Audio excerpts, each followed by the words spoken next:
ভাবির লাইভে ওপেনলি বলতেছি, তুমি যদি এই ব্যাপারে আরেকবার আমাকে কোনো প্রকার ফোর্স ক্রিয়েট করো, আমি তোমার সাথে সংসার করবো না। নাও তুমি যার লগে যা সংসার করো, আমি থাকবো না। আখিকে ঘরে তোলার কথা বললেই তিশাকেও তালাক দেবে আহাদ। আখির প্রতি ঘৃণা জন্ম নিয়েছে আহাদের, তাই আখির নামটিও শুনতে চায় না আহাদ। যে কথাগুলি এবার লাইভে এসে বললেন তিশা, তিনি বললেন সতীনের সঙ্গে তার দ্বন্দ্ব ফাসাদ নেই, বরং আখির সঙ্গে একই সংসার ভালোই কেটেছে তিশার। কিন্তু আহাদের প্রতি আখি তার ব্যক্তিগত কিছু অভিযোগ তুলে নিজেই সংসার ছেড়ে চলে গেছে, যে কারণে আহাদ আর আখির নামটিও শুনতে চায় না। যে বিষয়টি খারাপ লাগছে তিশার, কিন্তু স্বামীকে বলতে গেলে তাকেও তালাকের হুমকি দিচ্ছে আহাদ।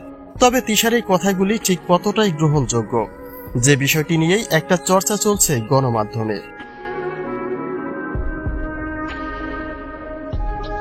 স্বামীর ঘর ছেড়ে আখিরে চলে যাওয়ায় সকলের তোপের মুখে পড়েছেন তিশা। প্রায় সকলেরই ধারণা পরিকল্পিতভাবে আহাদকে দিয়ে আখিকে মানসিক চাপে রেখেছেন তিশা, যাতে করে আখি কখনো নিজে থেকেই চলে যায়।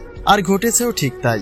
তবে আখি বলে গেছেন এই পরিবার থেকে তার সঙ্গে কে কেমন আচরণ করেছে। তিশা ফ্রন্টে না থাকলেও পেছন থেকে যে গরম জল ঢেলেছেন সেটা তো স্পষ্টই হয়েছে আখির কেঁদে কেঁদে প্রকাশ করা কথাগুলিতে। অথচ দিন শেষে সেই তিশাই বললেন তিনি আখিকে নিয়ে স্বামীর সংসার করতে চান, কিন্তু স্বামীকে কিছুতেই মানাতে পারছে না।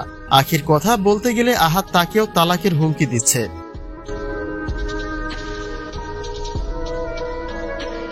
আখি তার 1 ঘন্টা লাইভে নিজের জীবনের গল্প শেয়ার করেছেন।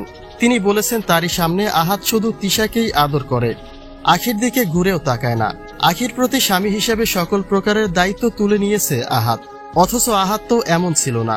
সত্যি বলতে গেলে আহাদ তো আখিকে ভালোবেসেই বিয়ে করেছেন, কিন্তু শেষ গল্পে আখির প্রতি যেসব অভিযোগ তিনি তুলেছেন সেগুলিরও তেমন কোনো প্রমাণ নেই।